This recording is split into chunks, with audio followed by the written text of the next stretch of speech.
What's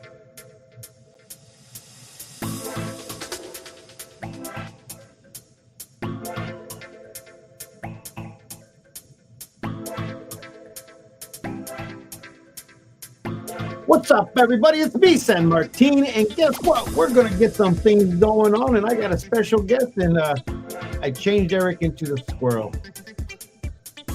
With that being said, let's get this party started. And it goes like this.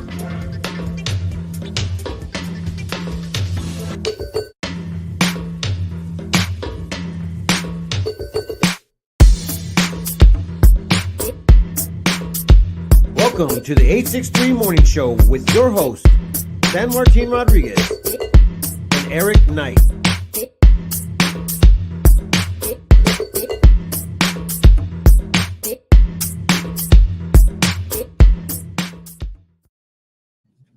I'm like, so Eric, what day is it?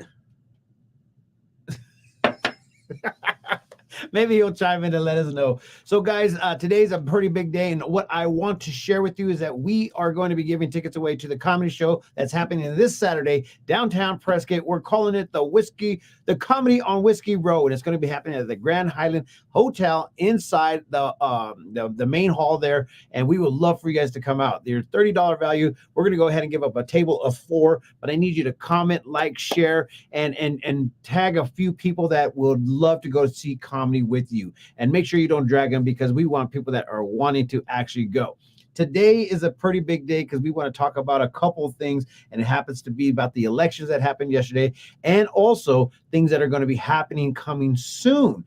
But guys, I actually have a special guest with me today, and no other than my favorite man, Mayor Pro Tem Brandon Montoya, and your microphone is on, so I just want to let you know. Or your microphone is off. There it is. Hi, can you hear me? Yes, sir. Hey, we usually do stuff when people call me during my show, and I got to keep the tradition going. I got to answer this. Okay.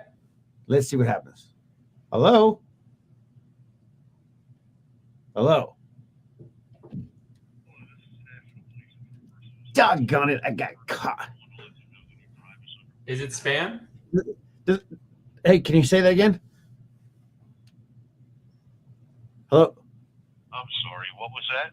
Can you say that again? Oh, I was just saying this is the National Police and Trooper Association. We're calling everyone to let them know that. I don't know how he keeps getting my number, but I block that number every day. Does anybody have that issue? I'm so sorry for squirreling on that. I just love to answer the phone when people don't. Because usually, ideally, people that know what's going on, they know that I'm in the show at this moment in time. So when they do call, I got to answer the phone call. So anyways, let's go ahead and start this back up, my friend. Tell everybody who you are and what makes you famous, man. Well, I don't know if I'm famous, but my name is Brandon Montoya. I'm currently serving on Prescott City Council. Right now, I am Mayor Pro Tem. So that means that I'm, in case of emergency, break glass mayor. So, or some people call it vice mayor. But essentially, I step up if the mayor's not available to be able to do stuff. So that's kind of who I am and what I'm about. Nice. And one of the biggest things that I really love about what you're doing right now is you're trying to connect to the community. You're going out there in public. You're doing all these things to keep the community connected to the city council. And from some of the city council meetings, I feel like you're taking those comments, those discussions back to the board, and you're discussing this stuff. And it's really awesome to see. So thank you for doing the job that we voted you in for. So I really do appreciate that. And thank you for taking the time this morning to be a part of it. So let's talk some things. Oh, but first, let me go ahead and say thank you to everybody that is commenting. Keep commenting. We want to go ahead and give you those tickets for a table of 4. You guys are going to love it. It's great comedy, and we want to go ahead and share that with you for this Saturday night. So anyways, good morning to everybody. Oh, and Eric says that he is actually out with his daughter Lily because it's her birthday. So happy birthday, Lily. And he's actually joining us. So celebration today. Tell Lily thank you for everything, and tell her I will not forget to bring the money for her. She's our secretary for our mastermind meetings on Tuesday. So she actually is literally sitting in there taking notes about this, the stuff that we like to talk about in business. And she does a really good job. So happy birthday, Senorita. Have a beautiful day. And Eric, I got you covered, bro. Sorry, I had to joke around a little bit. So That's good. Brandon, let's talk about the actual election yesterday. We might as well just go ahead and get into it. This is a subject of all subjects currently. What I tried to do a little bit of math. Actually, Brent, he was like, "Oh, if you were, it was like how many voters came out? Do you know that number offhand?" I believe it was somewhere. So, so in these elections, it's kind of interesting because the city of Prescott does it all by mail at this point. So we mail everybody their ballot, and then they can return it, either via mail back to the county, or they can drop it off at the county office on Fair Street, or they can drop it off at the city of Prescott, and we'll collect their ballot too. Obviously, at this point, it's too late for anyone to return any ballots, so don't try to do that at this point. But I think all the results we have from Yavapai County are unofficial, but I think we had a little north of 13,000 ballots returned. Wow. And so I think we did a little bit of math when it came down to that, and it looked like only 23 to 30% of the community came out and voted, which, I mean, in the past, is that good or is that better than usual? So how do you guys pronounce this? So let's, I think one of the things to keep in mind here is we think of Prescott as being, 45, 46, 47,000, 48,000, kind of right in that range, depending on what count you're using most recently. The thing you have to remember is not everyone who lives in our community is eligible to vote. For instance, my daughter, who's also named Lily, is 16 and she can't vote, right? And so when you look at the county's results, and I have it pulled up here, what we had was 34,809 ballots went out, 13,638 were returned. So that gives you a turnout result of just under 40%.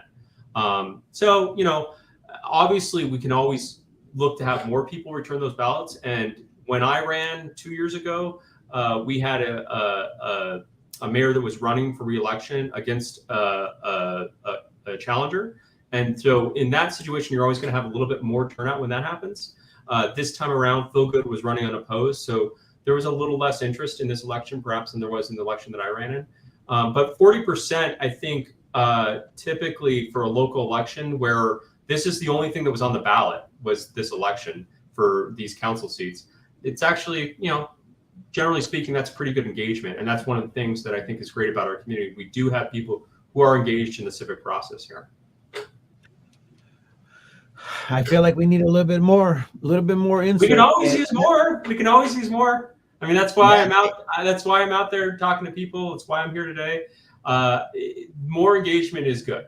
You can't. I will tell you. There was one candidate I was helping kind of get the word out about himself. He's a friend of mine, and I was kind of supporting him, and I was going around knocking on doors, and a lot of people we would knock on doors would say, "Oh yeah, I'm glad to know about the election," and we were mostly just saying, "Hey, you probably have your ballot by now. Here's how you get it back." Or depending on when we were doing it last week, we were saying, it's too late now to mail your ballot back. You need to, drop it off at the county because it won't get counted if it doesn't get received by 7 p.m.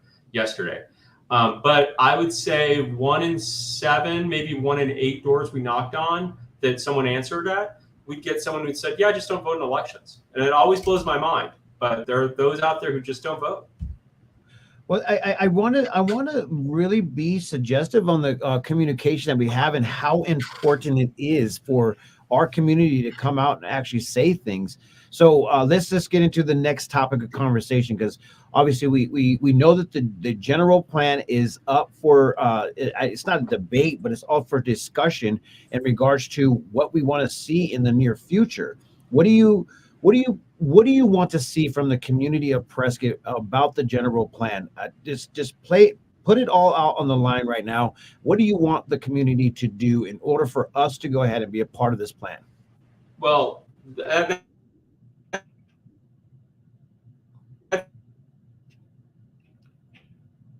Hold on, sir. We're breaking up. Right there, San Martin. It's everybody.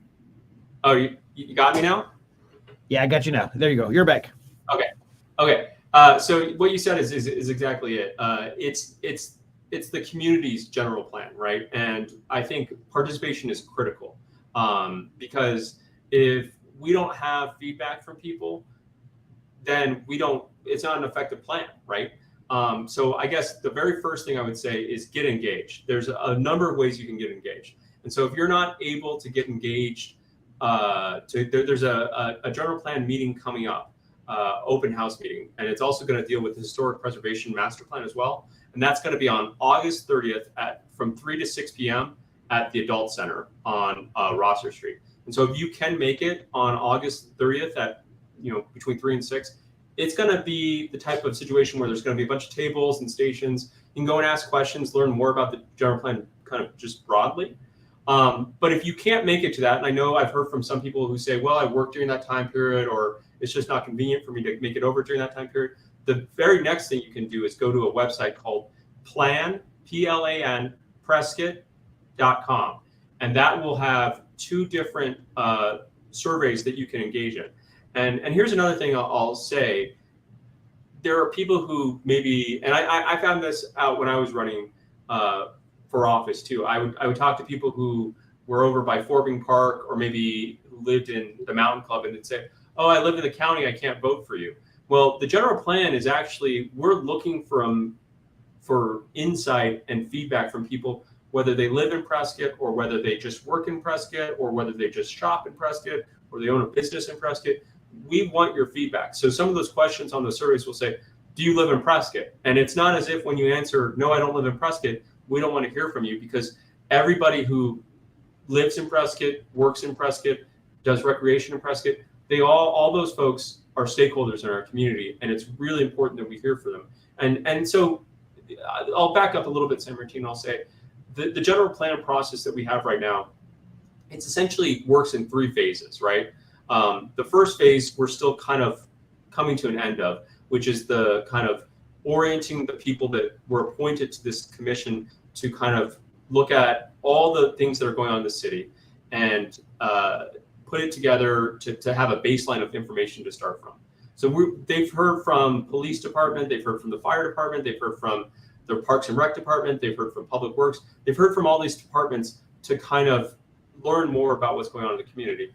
And then the next phase is, once they kind of finish that phase of fact gathering, now they're going to go out and start getting feedback from people, and then writing the plan so that we have it going forward to say, hey, here's what we're going to do. And then the third and final phase is they go and promote it, because at the end of the day, we can write a general plan, but it has to be approved by the voters of Prescott. So in 2 years' time, the general plan will be on a ballot, and it'll be for approval to people adopt.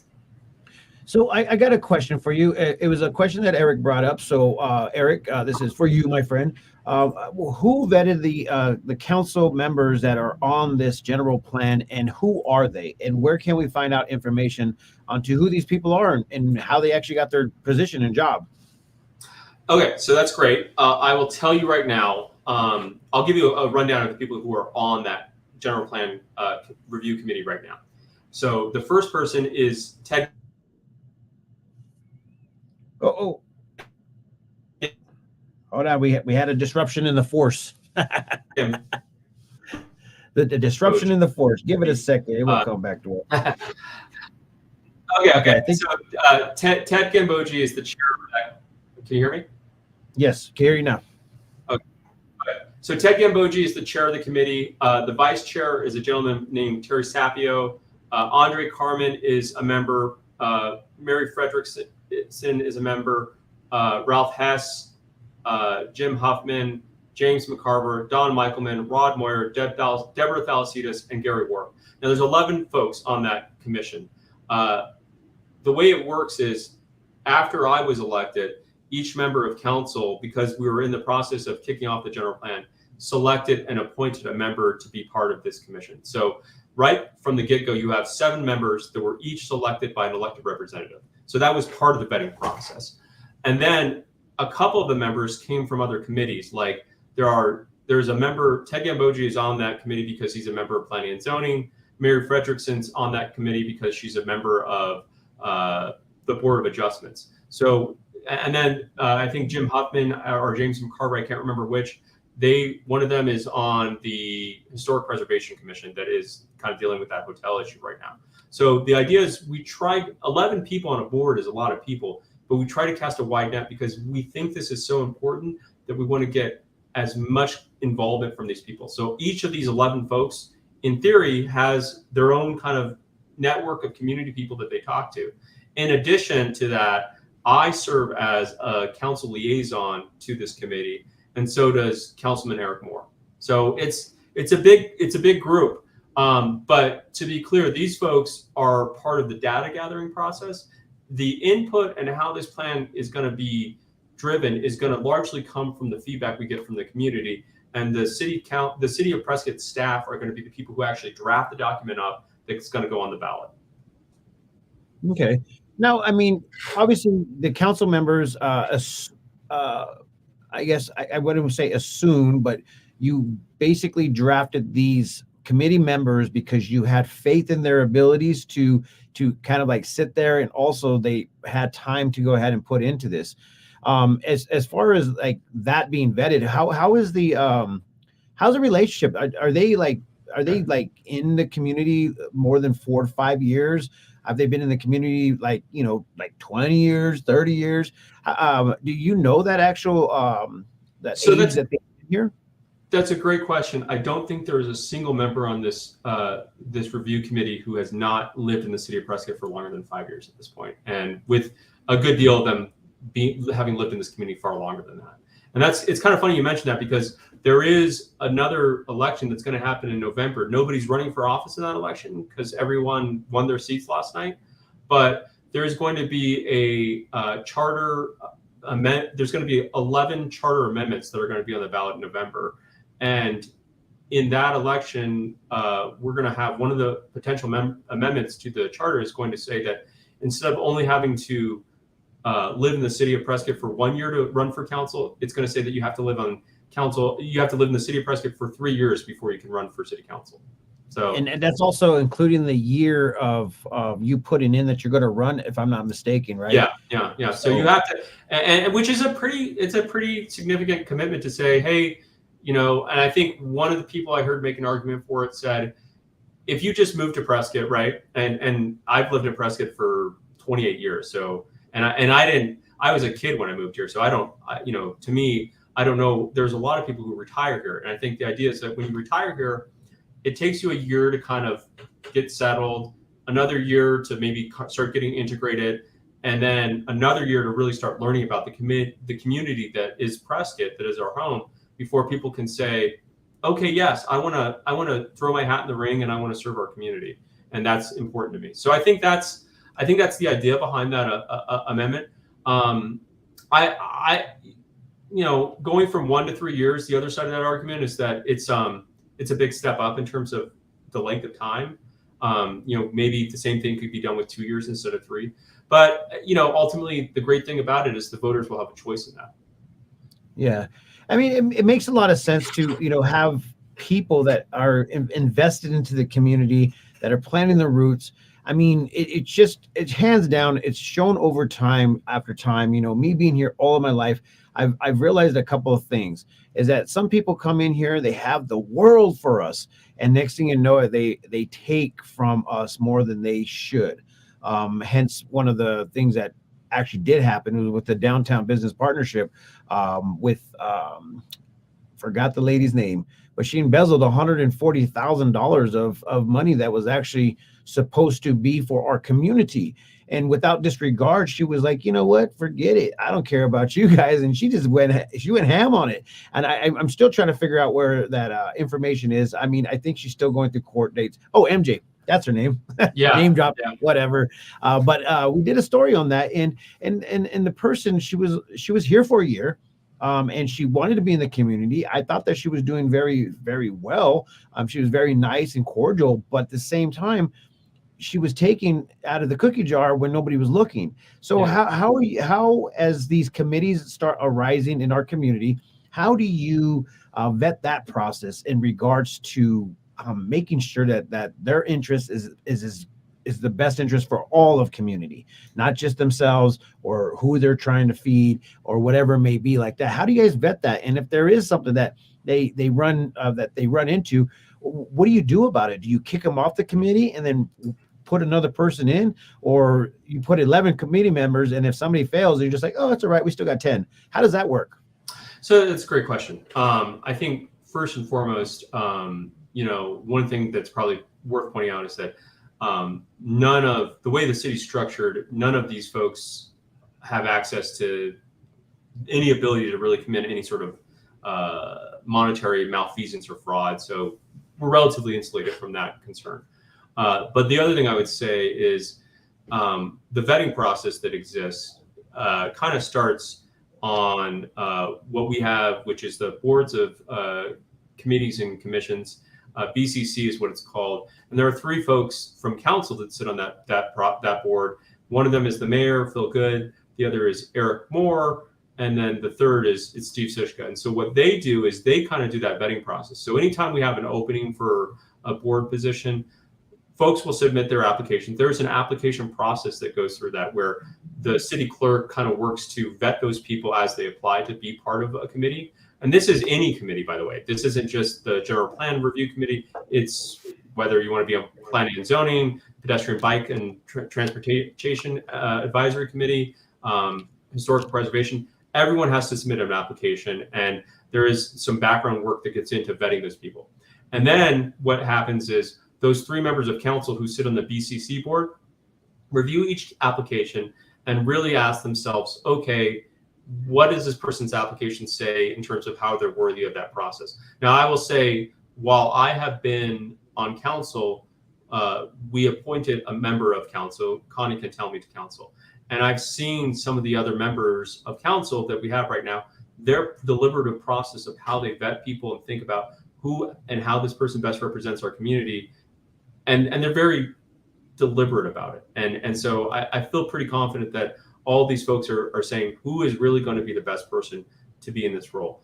But after the BCC board makes their determination, okay, yes, this person is the person that we want to put on, say, the general plan review committee, that goes to a full vote of council. And then we all vote those people in and say, yep, these are the people we want to serve on this committee. After that, to your point about what does it look like, in the last year that I was in office, we adopted a code of conduct for all of these folks on these boards and committees. And so what that means is that there are rules, and there's a kind of a playbook that says, here's the playbook and the set of rules you have to play by. And if you don't do this, and it's things as simple as basic decorum and being nice to people, to things that, as mundane as attendance and making sure you're showing up for meetings. And so if you kind of, everyone who gets onto a board or commission now signs that code of conduct. And so if you don't hold up your end of the bargain, you do get removed from those committees, and then we open the process up for someone to replace you. Wow. Well, I mean, once again, we should be able to trust your guys' discretion, because ultimately it's the people that matter the most. We're going to have to close this up just a tad bit because I got other things to do, and I'm pretty sure you do as well. Oh, yeah. So final thoughts in regards to, matter of fact, tell everybody where you're going to be in the open council meeting or the open meetings that you have going on, Sure. And where they can find you. I just want to let everybody know that his name and number and email have been scrolling on the bottom of this. So if you guys want to take a screenshot and get a hold of Mayor Pro Tem, you guys are more than welcome to. He has an open book, an open agenda, and that's the reason why he's here with us at the Prescott Times to talk about subjects and things that matter. And I think the biggest thing right now is that general plan. I can't emphasize that. Yeah. I would say, please tell us, and I will ask you, San Martin, this is a personal appeal from me to you. If you can mention the general plan meeting, that open house on your show at least once a week, I will give you as many stars as I can. Let me put it that way. Oh, you don't have to do that. It's just as important as to me as it should be to all the community in regards to helping draft this plan and also be a part of it. I believe that my insert will just be free of charge. We're going to go ahead and make sure that we take care of our community.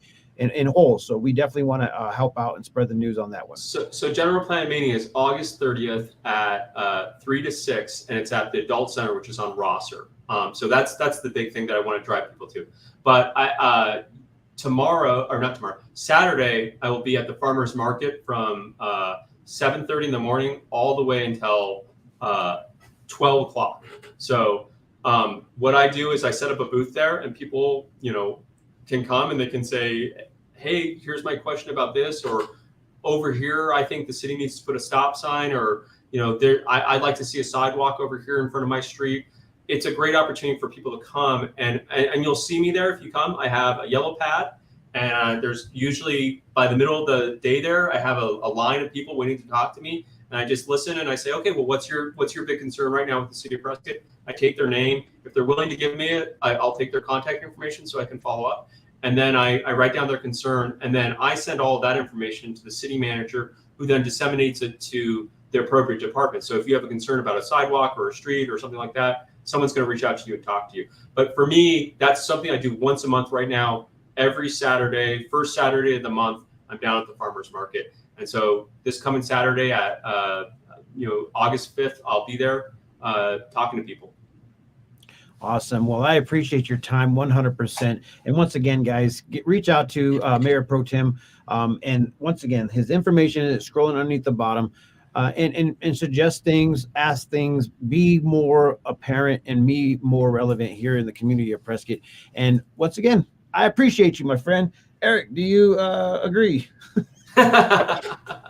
Sorry. Thanks for having me on, San Martin. I love it. Well, with that being said, Mayor Pro Tem, I really do appreciate your time and efforts to come onto our show. It really honestly is a great thing to have. And thank you, everybody, for doing all the commenting. Heather, hands down, you won, girl. So message me right now, and you will have 4 tickets to the comedy show this weekend, which is going to be downtown Prescott, Arizona, at the Grand Highland Hotel. We're going to have 4 comments, 1 host, and then me, the most of this. I like to throw a couple jokes around, but that's just my my attitude, or maybe it's my character. With that being said, I'm out. Peace, love, and happiness. Let it not be war. And remember, love always wins. We'll catch you guys tomorrow. Make sure you follow up, because there's going to be more tickets to be sold. With that, I'm out.